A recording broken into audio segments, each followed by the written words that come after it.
Good day, Mom. I am Giselle Pastrano, and together with my group mates, Liza Magallanes and Rachel Duba, we are going to present our product, Crunchy Banana. Our tagline is Crunch, your cravings love every bite. Crunchy Banana is a homemade banana chips product that is affordable, crispy, and delicious. So let's start with our product and our marketing plan. For our first part, let's talk about our product. What are we offering to our customers? We are offering Crunchy Banana, our homemade banana chips. Our product focuses on being affordable, crispy, and delicious. It is, it is a simple snack that customers can enjoy whenever they want something crunchy and tasty. Our crunchy banana is priced at 20 pesos per pack, making it affordable for our customers. Next is our target market. Our target market refers to our main customers or the people we want to reach with our product. For crunchy banana, we want to attract customers who are looking for an affordable, crispy, and delicious snacks. And since our product is affordable, it can be a good choice for people who want a simple snack without spending too much. Now, let's proceed to our marketing goals. Our marketing goals are what we want to achieve for Crunchy Banana.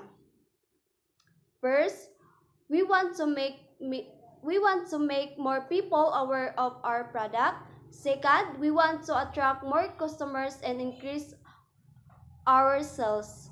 And third, we want to encourage customers to enjoy our product and come back to buy again. These goals will help us introduce Crunchy Banana to more customers and help our product grow.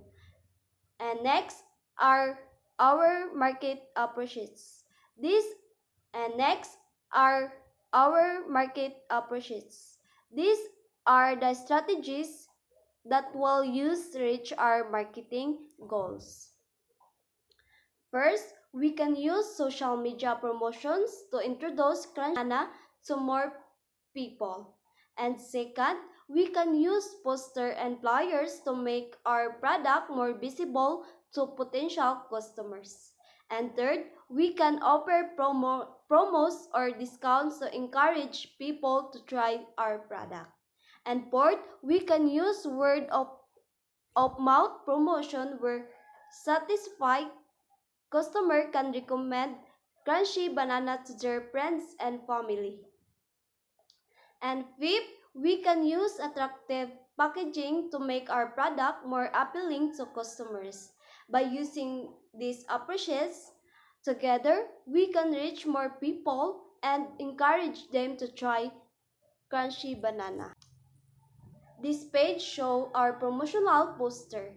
Our poster communicates important information about our product, including the product, price, promo, and brand. It helps customers easily recognize Crunchy Banana and understand that what we are offering. Our promotional poster can also help catch the attention of potential customer and encourage them to try our product. And now, let's discuss why our campaign can success. Our marketing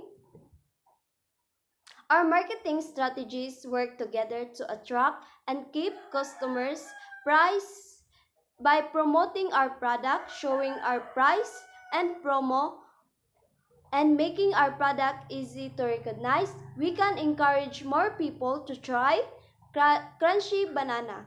If customers enjoy our homemade banana chips, they may also continue buying our product and recommend it to others. That is why we believe our marketing approaches can help Crunchy Banana become more successful. And that concludes our presentations about Crunchy Banana. Once again, our product is homemade banana chips, priced at 20 pesos per pack. And remember our tagline, crunch your cravings, love every bite. Thank you for watching and listening.